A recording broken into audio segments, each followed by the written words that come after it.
spending is completely separate from revenue.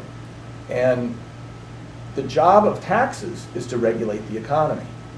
Okay, in the 90s, when we had overemployment and unemployment was very, very low, you need to cool off the economy by raising taxes.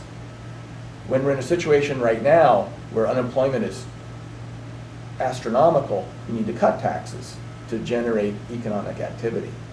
Federal spending, believe it or not, isn't dependent on taxes. Federal spending should be a function of what do you think government should be doing? What do you think its function should be? And I do believe that the bureaucracy of the federal government has grown too big. Bureaucracies will grow to the size of their budget. 2 years ago, Congress passed practically an across-the-board 10% increase in the budgets of all the agencies of the federal government. That was a terrible move, in my opinion. They should have frozen it and had no increase whatsoever. In fact, I think we should go back to cutting them back to what they were 2 years ago. So I don't know if that made sense, but you don't have to cut food stamps in order to provide money to states to keep their teachers hired. Well, there's such a concern right now about adding to the deficit. There's this push on that no bill now gets passed without it being paid for. Right. And right now they're scrambling to find any means whatsoever to pay for this stuff. Right. That's not necessary. And I know people are concerned about the budget deficit and the national debt. I'm concerned in the long term, but if you really study it, the size of the national debt right now is nowhere near what it has to be for us to really worry about hyperinflation, which is the argument that people are making. And when you've got 17% unemployment, you're actually going to save money in the long term if you get back to full employment through tax cuts that will stimulate the economy. Where do you stand on defense issues? Well, I was strongly against the invasion of Iraq. I was against President Obama's plan to increase the troop levels in Afghanistan to 100,000. Our national interests in Afghanistan are to prevent the resurgence of Al-Qaeda and the development of training camps of terrorists who can attack us at home, which is what happened in 9/11. We can accomplish those national goals with much, much fewer troops in Afghanistan than we have now, through surveillance, through special forces. There's a great book called The Unforgiving Minute. I always forget the name of the author, Craig Mullaney, who served in Afghanistan in 2003, that I recommend everybody read. And it kind of details how difficult it is to accomplish anything in Afghanistan militarily. And we really blew it in there. After we invaded Afghanistan, I was actually quite sad the night we invaded Afghanistan. I actually supported the invasion of Afghanistan. I felt that we needed to remove the Taliban and Al-Qaeda from being in power there. But I said, all right, this is bad. I mean, war is bad, but we need to do this. But after we do this, we need to really put a lot of money into Afghanistan, rebuild their economy, help build a real government there, and build an infrastructure. In January the following year, President Bush made an announcement that he was going to pledge $300 million in aid to Afghanistan, which is ridiculously low. We were spending that every 2 or 3 days in Iraq later that year. We should have put in, instead of the $1 trillion that we spent in Iraq, when it all comes to the end, we'll have spent more than $1 trillion. We should have committed 10 or 20 or $30 billion to Iraq and implemented programs like buying all the poppy seeds that they can grow. The poppy industry in Afghanistan is funding the Taliban. We use poppy seeds in the United States for pharmaceutical painkillers.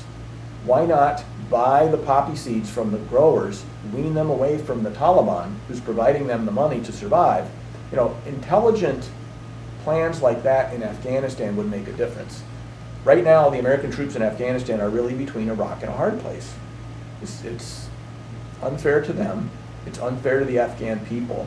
No country has ever won in Afghanistan. Ask Great Britain, ask the Soviet Union.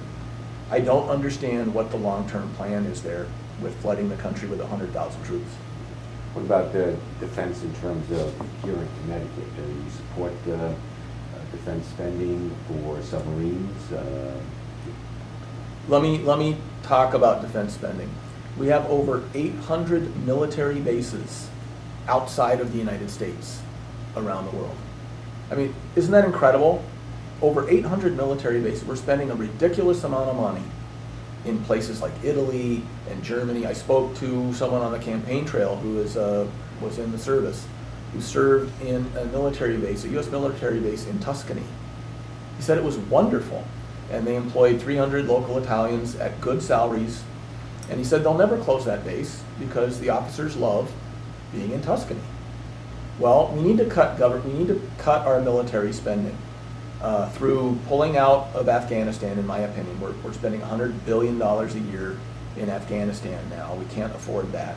All these 800 plus military bases around the world that really don't serve a purpose anymore. The Cold War was over a long time ago. Start closing them on a slow, steady rate and save money that way. In terms of the submarine base, I don't think we're going to be building any more nuclear submarines after this latest contract is over. We need to look long term. And this is one of the biggest problems with our career politicians. They have very short-term viewpoints. At most, they think 2 years down the road. How am I going to get reelected? How am I going to make sure my party is successful in the next election? We need to look 10, 20 years down the road. The people who are working in Groton need to think about what's going to happen when we're not getting any more submarine contracts. We should start planning to have job retrainment programs so that, and attracting other industries into the area that can provide jobs for them when those jobs go away. Why do you think that submarine production is going to come to a halt? I don't see the need for any more nuclear submarines. I mean, what's the purpose of an offensive nuclear weapon now? Well, not all the submarines in the submarine force carry nuclear weapons. The Tridents do, and there's 10 of them. And they just issued the contracts for the next generation of Tridents, right? Because these are reaching their point of being decommissioned. And I think we have to be realistic. But what about the fast attack submarines? And that's where the real force, submarine force, lies now. I would not oppose anything that the military leaders of our country say that we need for our national defense in terms of equipment. And I'm a big proponent of the engineering industry here in Connecticut, the UTC companies that do a lot of military contract work. A lot of my students go on to work for UTC companies. And but you know, so I support the work that's done here in Connecticut. What I don't support is this wasteful spending of these unneeded bases. I mean, there's plenty of places to cut in the military budget, and I would represent the people of Connecticut and fight for the jobs that come from engineering work that are related to the military industry, but not forcing it on the military when they don't want it. Well, then let me ask you about the F-22, which engines are made here for the plane. Right. Dick Blumenthal was in earlier today, and he takes great pride in the fact that he was part of that fight to have those engines built here. The Air Force doesn't want F-22s. So, as senator, you've got the Air Force saying we don't want the F-22s. They're obsolete. They don't serve our purposes anymore. And that means that fine folks back here in Connecticut that you represent are going to lose their jobs. Where do you come down on it? Well, for the record, I would not try to force things on the military that they don't want if they are truly obsolete. And I have to tell you, I haven't studied the F-22 issue closely. If they're truly obsolete, then I would say, all right, let's develop a new airplane built here in Connecticut to replace the F-22. But you're going to have constituents here, just like what existed here. That's right. Going to go Dodd, Lieberman, and everybody else, including Blumenthal, saying, no, we need to do this. We need to do this. You have to fight for this. Right. What if we have 100 senators down in Washington, all of them making decisions about military weapon systems based on jobs in their hometown? Does that really enhance our national security? Well, you raise actually an important issue, which is the feeding at the trough by senators and representatives trying to grab as much money as they can for their state. And as long as that's the system in place, that's what we have to do to represent our states. But we need to change that. There's ways to do it. There's ways to have proportional spending in states so that you don't end up with this competitive, unproductive, bridge to nowhere type projects. It's a big problem that you can't change overnight. But as long as everybody's in there fighting for their piece of the pie for their state, you have to do it. So Senator. And Senator Lieberman has a very poor record, by the way. We have one of the lowest percentages per capita and per federal contribution to the federal budget in terms of taxes coming back to Connecticut. And so instead of focusing on military spending, I would focus on other industries, fighting for, funding to improve education. We haven't talked about that yet. By the way, I'm very involved in education, not just at the college level. I've been volunteering with Hartford Schools for 20 years. I'm very involved in the city of Hartford. And, I have a plan for what's called a Marshall Plan, in the 21st century Marshall Plan for our cities. I would fight very hard to bring money into Connecticut for those kinds of things. Connecticut has one of the highest per capita incomes of any state in the country, but it has 3 or 4 of the 10 poorest mid-sized cities.